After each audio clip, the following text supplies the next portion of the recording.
साबिक वजीर श्रीनिवास गौड़ ने बीआरएस एमएलसी कविता की गिरफ्तारी की सख्त मजम्मत की है। मंगल को मीडिया से बात करते हुए उन्होंने कहा है कि ये सब कुछ केसीआर को निशाना बनाने के लिए किया जा रहा है।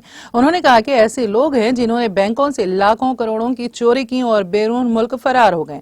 कहा जाता है कि नक्सल तहरीक से लेकर तेलंगाना की तहरीक अदम मसावत और जबर की वजह से पैदा हुई है। यकीन है कि इस सरजमीन पर एक और तहरीक जन्म लेगी। श्रीनिवास गौड़ ने वाजे किया है कि केसीआर ही वाहिद हैं जिन्होंने तमाम बिरादरियों का तहफ़्फ़ुज़ किया है।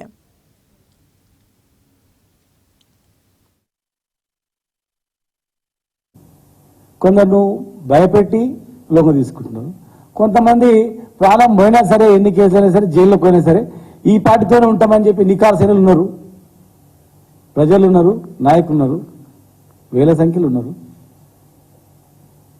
మా నాయకులకు తెలుసు, మా కార్యకర్తలకు తెలుసు మేమేంది, మా క్యారెక్టర్ ఏంది, మేమేం చేస్తామనేది. గుడికి పోయిన దాన్ని బర్త్డే గుడికి పోయి మొక్కితే కూడా దేవుడికి పోయినంటే ఒక ఆయన ఇంకొక ఆయన ఇంకోలాక ఇంకోలాక కోడిగుడ్డు వీకులు ఇస్తే నేను ఏం సమాధానం చెప్తా చెప్పు బ్రదర్? ఏమైనా అర్థం పడతా ఉందా? ఇంకో న్యూస్లో అయితేనే అసలు సంబంధం లేని విషయాలు పెడుతున్నారు. అంటే ఏమైనా అర్థం ఉండదా? వాళ్ళ మీద లీగల్గా యాక్షన్ కూడా మీరు అడ్వకేట్స్తో మాట్లాడండి. ఒక ఛానల్ అయితే అసలు అన్ని ఛానళ్ళు ఉన్నాయి, మంచిగా ఒక పద్ధతి ఉంది. ఆ లిక్కర్ కేసులో కూడా అది ఏదైంది విచారణ జరుగుతున్నాయి. దానిలో వీళ్ళున్నారు వాళ్ళున్నారు ప్రచారం.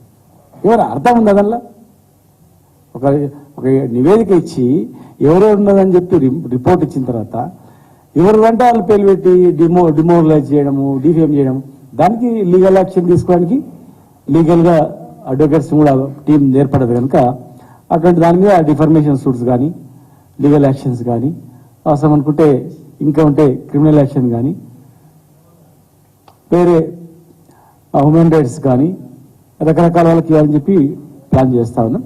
అది మంచి పద్ధతి కాదు. అది ప్రచారాలు అనేవి ఏదైనా ఊహాజనితంగా ఉండొద్దు. నీ భార్య మీదనో, నీ పిల్లల మీదనో, నీ తమ్ముడి మీదనో, నీ అన్న మీదనో ఏదైనా వచ్చిందనుకో నీకు ఎట్లా అనిపిస్తుంటుంది? నీ కుటుంబం మీద రాసేవాడు కానీ చిత్రీకరించేవాడు కానీ ఒకసారి అనుకోవాలా. దీనివల్ల వాళ్ళ కుటుంబాలు, వాళ్ళ నాయకులు, వాళ్ళ కార్యకర్తలు ఏ రకమైనటువంటి ప్రభావం ఉంటుంది? అనవసరమైనటువంటి ఒకరి మనసుని బాధ పెడితే ఏమైనా ఉంటుందా?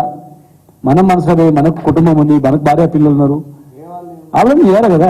ఏది పడుతుంది బదనాం చేయాలని చూస్తే ఏమన్నా ఉంటుంది? అది అర్థం ఉంటుందా? అది పైశాచిక ఆనందం అంతే. కానీ అది మళ్ళీ వాళ్ళకు వాళ్ళ కుటుంబాలకు పునరావృతం అవుతుంది.